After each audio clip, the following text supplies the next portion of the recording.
Morning. We're in front of Rodri's house, so that's why you can hear him. What we're going to talk about today, we're going to talk about some of my first jobs and my first motorbike, and deliberately lying to my mum. It's a confessional. Well, good morning. Good Sunday morning. I'm at about the 2 o'clock on the lake. I don't normally film from here because I like to get the sun coming in over my shoulder. So I normally film from somewhere over there, looking out over here. So I'm in a bit of a different view of the lake and my hand.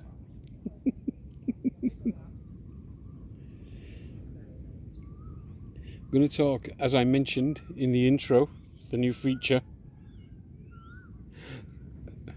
about my first jobs. So I left school at Easter, no CSEs and no O-levels or anything like that. You know, I left when the dummies left. And to be honest, I'd stopped going pretty much in the last year.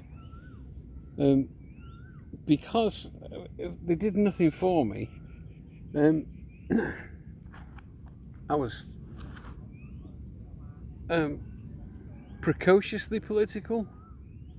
I was in CND and the Socialist Worker Party, and we used to sell militant outside the school.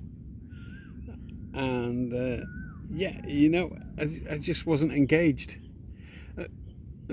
I thought most of my teachers were idiots who knew nothing and were just mailing it in.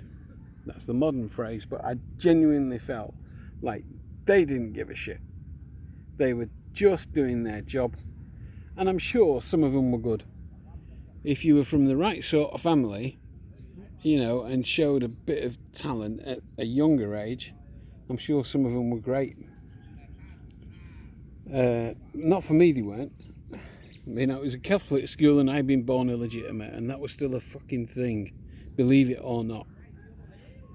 But it follows you. Yeah, that's that Fisher child. Yeah, his mum was 17, Yeah, she never married his father.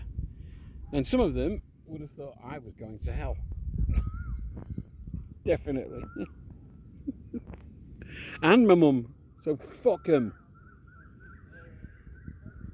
If you can't be feisty at 15, when can you be? So, and I already had jobs. I had a paper round, and then after the paper round, I went to the pub where my mum worked and bottled up, which meant emptying the skips and filling the bottles. And then I would go to school if I wasn't, if I was in the mood. And after school, I'd go and pick our kid up from the nursery, which I did all the way through secondary school. So I'd go from Denton to Wardenshaw, pick our kid up, bring him home, cook tea for him and my gran, who was, getting in what would later turn out to be her profession, being moderately ill. She's really good at it as well.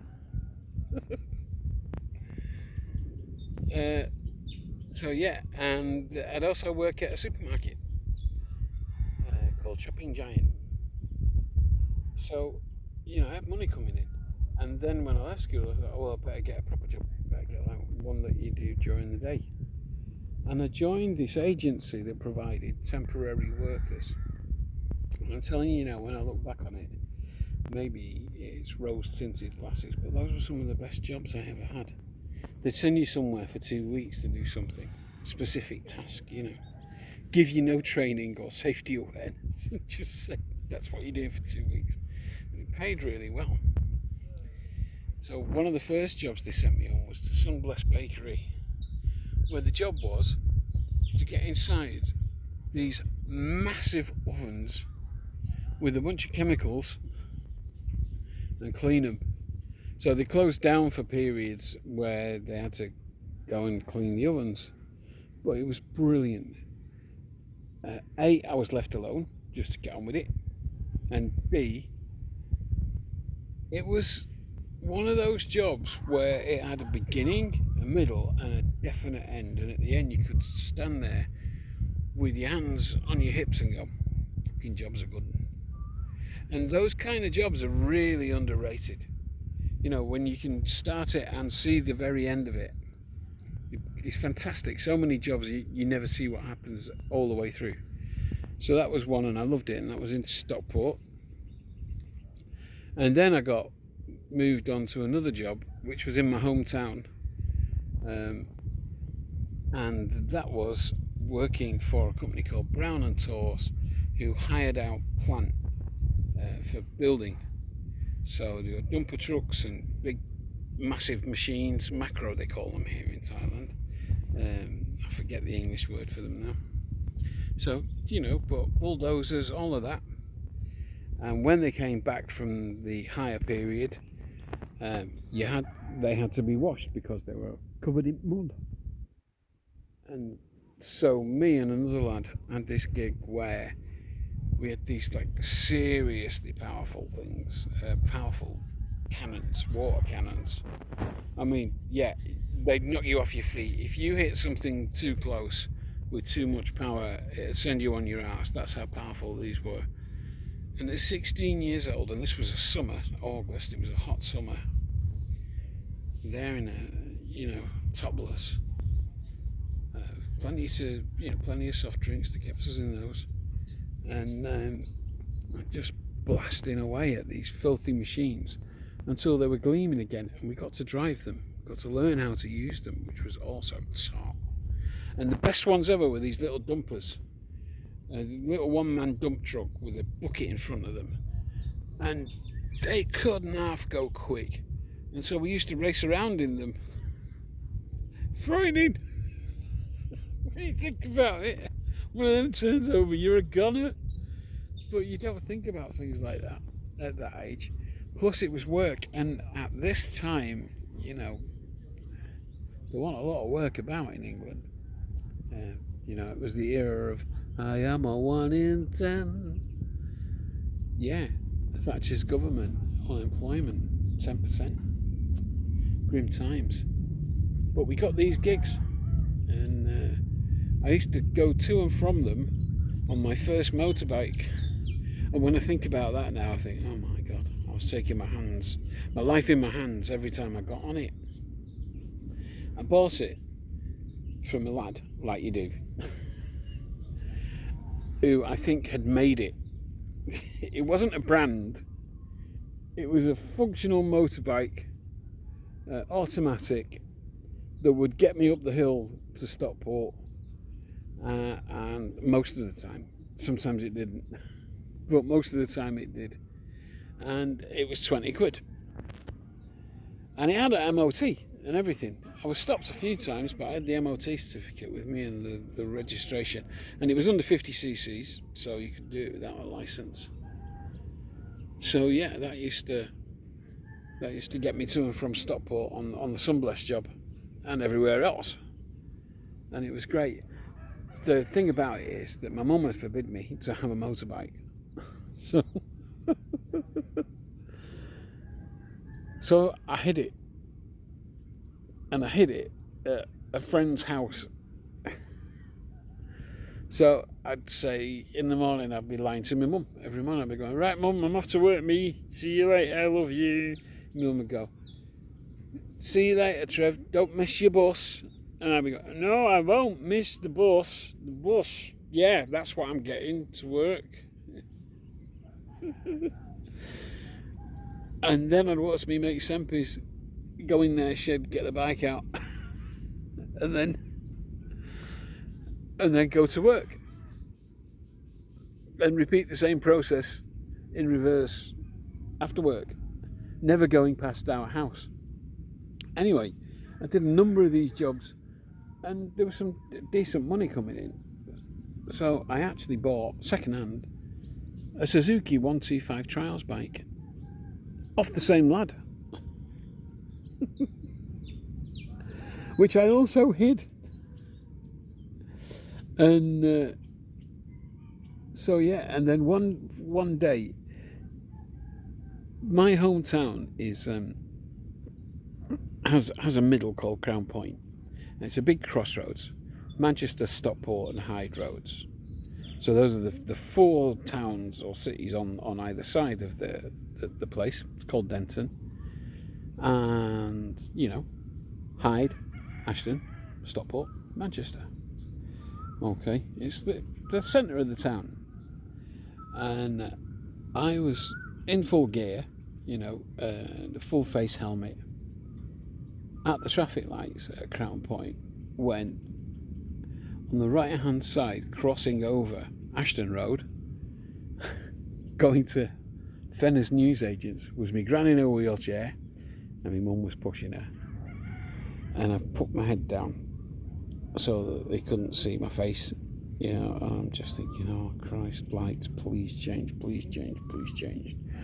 And and eventually they did. Now, this was early doors when I had this trials bike, and the one thing you had to be very careful of with trials bike was your revs, because if your revs were too high, you'd wheelie. And me being so scared of me mum and me gran seeing me on this motorbike, I was not paying attention, and so I let the brake go, or the clutch, is it? I can't remember now. And but I let the thing go that made the bike move, went arse over tit. Yeah, the bike almost on top of me, and I got up. It's the quickest I've ever moved in my life. I got up, I got on the bike, and I just fucked off. Unfortunately, they didn't see me, so I think they were too focused on going to get Woman's Weekly and People's Friend. So yeah, I nearly got caught. A few weeks later, I eventually fessed up, and I said, look, I've got this motorbike, and I promise I won't die on it. And my mum said, all right. She said, let me explain it to BT, my gran, because we lived with both of them. She would have been the one who was going, he's not going on a motorbike, She was very protective. And so eventually I got to bring the motorbike home, which was cool. And it ran. I didn't have an accident, and it was great. But many years later, I remember talking to my mum. This is after. Everyone needs to have a conversation with their parents when they're about 24 or 25 to reintroduce yourself to them. Boring technical trouble again. If anyone's got an old, I don't know, iPhone or something like that lying around, let me know. You don't have to run the latest operating system, but both the old phones that I use for this are dying. Let me know. What was I talking about? Yeah, so a while later I had a conversation with my mum. This is after everyone needs to have a conversation with their parents after they're about 22 or 23, where they reintroduce themselves to their parents as an adult. I see it still happening, that parents form an opinion about their children and what their children are like over a long period of time, and then when the kid moves away and starts being an adult and they re-engage, the parent is still trying to view them through that lens that they developed over the formative years of the kid, and particularly during the terrible teens, where the kid's rebelling and finding the boundaries and everything. And so after you get to a certain age in your 20s, you need to make sure that you have that conversation with your parents, where they get to know you and see what you've become, because it's not what you were as a teen. And most parents are really good when you do that with them. They get it. It's almost like a sigh of relief. They go, oh right, okay, I can talk to you properly now. And they do. and it's dead good. So, you know, if if you're one of my many viewers who is under the age of 25, do that. That's no people I've just spoken to. So anyway, we're having an adult conversation with me mum, and I said, you know, I had 2 motorbikes because I kind of felt a bit guilty about it. You know, I said I had one before the one you knew about, and I had the one you knew about for about 6 months before you knew about it. And she looked at me and she went, yeah, I knew. And I was like, did you? I thought, did you? Or do you have to think that you did? And then I thought, Trev, this is Cindy you're talking to. She definitely knew. She definitely knew, and she just pretended she didn't. And I will stand by that.